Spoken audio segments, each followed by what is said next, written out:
If you enjoy my content, then please be sure to subscribe and hit the bell icon so that you do not miss a single video. Hey guys, welcome to the channel. Today I'm going to be going over the vital differences between the PlayStation 5 and the Xbox Series X. Now I'm going to make the numbers easy to understand just in case you're not sure of what you would get when both consoles launch later this year. So stick to the end of this video and I'm going to share with you guys a huge bonus feature of the PlayStation 5. But to begin with, let us start with the bonus feature of the Xbox Series X.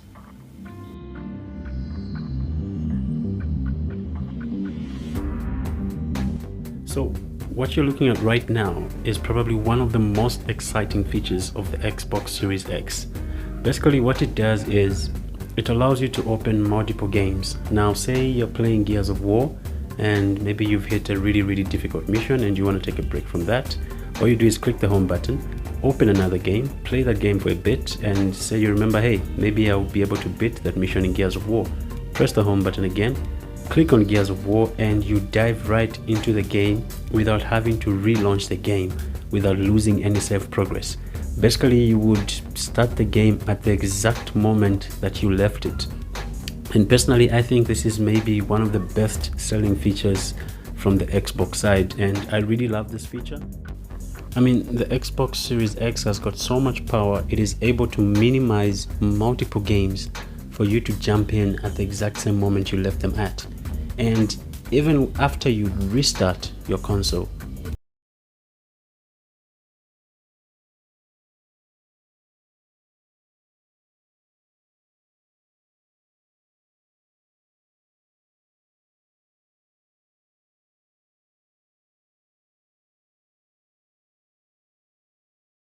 through the numbers real quick. The PlayStation 5 has an 8 Zen 2 core clocked at 3.5 GHz speed of variable frequency with multi-threading enabled and is capable of turbo boosting. So the Series X on the other hand also has an 8 Zen 2 core system at 3.8 GHz locked speed, but it has a custom Zen 2 CPU. So you must be asking yourself, what does all of this mean? Now, in as much as the PS5 has a 3.5 GHz speed and the Series X is at 3.8, the PS5 has got a slight advantage because of the variable frequency and the multi-threading that it has enabled, and it can also allow turbo boosting. And what this means is that developers have got more room to actually work with. Basically, the PS5 can be overclocked and the Series X cannot be overclocked. It is definitely just locked at 3.8 GHz speed. Under the hood, both the PlayStation 5 and the Xbox Series X are packing a 16 gig GDDR6 RAM, and of that RAM on the Series X side of things, it's running a 320-bit memory interface, and then it has split this into two.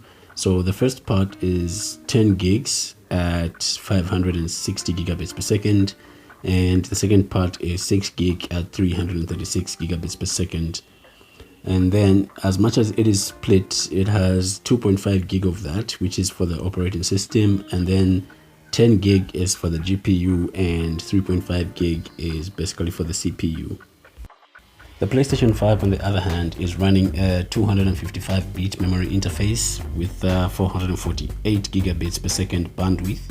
12.5 gigabytes is basically just for the games, and 3.5 gig is dedicated for the operating system of the entire machine. Another really interesting feature that I would really love to see from both consoles is something called ray tracing. Now, ray tracing is basically the ability to make reflections look far much better when light bounces off an object. This will make lighting and shadows also look really good. It is definitely a game changer from what we have right now. Both of these machines will be running AMD's new RDNA 2 architecture. Now, I believe this particular GPU is not yet out on PC yet, so yeah, it's actually be a PC gamer right now, but PC is the master race, so I'm pretty certain it will come to PC soon enough. When breaking down the RDNA 2 architecture, we really have to consider the compute units of each console and what frequency they run at. Even though both consoles use RDNA 2, Sony and Microsoft chose to use this power very differently. The PS5 has 36 compute units, clocked at 2.23 GHz with the ability to be overclocked, and has 10.28 teraflops, which means it is 110 times more powerful than the PlayStation 4 Pro.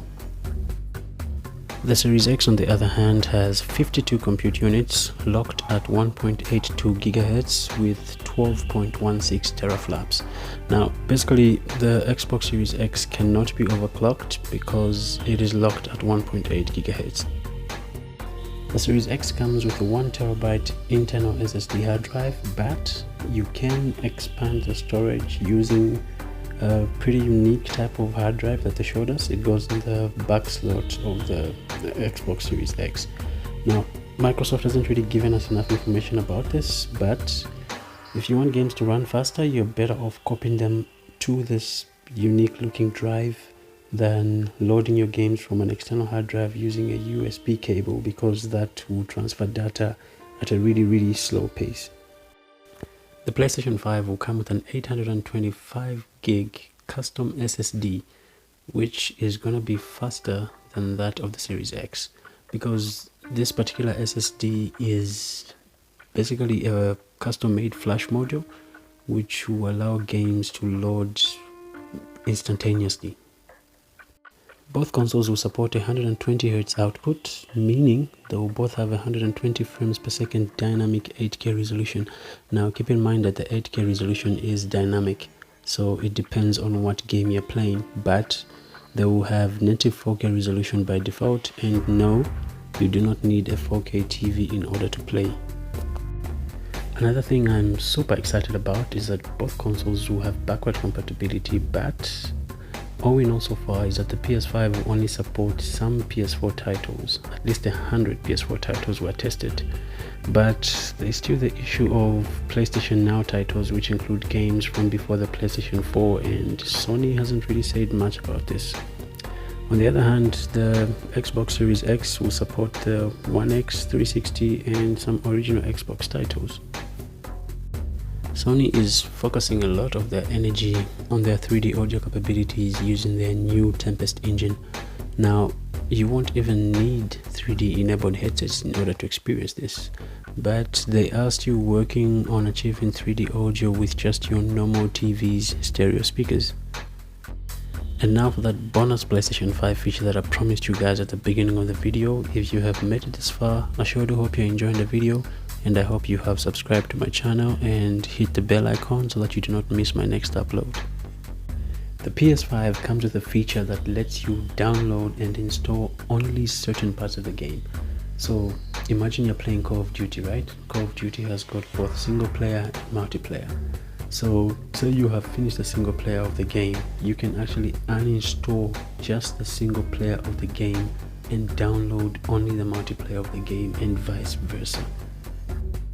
The PlayStation 5 will have absolutely zero load time thanks to its custom made SSD drive.